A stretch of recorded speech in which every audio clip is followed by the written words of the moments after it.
Ustoz, Koreyaga ish bilan borgan yaxshimi yoki o'qish orqali borgan yaxshimi?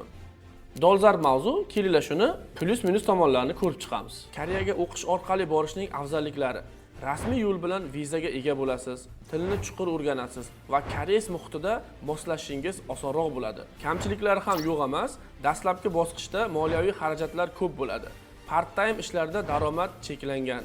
Kurs yoki universitet tanlashda ehtiyot bo'lmasangiz, sarf xarajatlaringiz behuda ketishi mumkin. Endi esa Koreyaga ishchi viza orqali ketish yo'llarini ko'rib chiqamiz. Koreyaga ishchi viza bilan borsangiz, darhol ishlay boshlaysiz va barqaror daromad topasiz. O'qishga nisbatan kamroq xarajat bilan borish mumkin.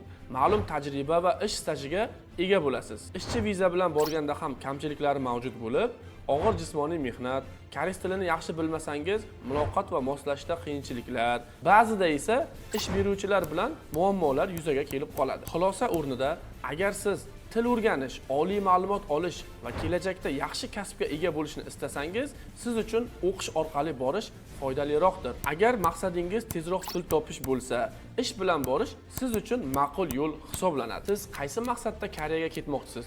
Izohlarda yozib qoldiring.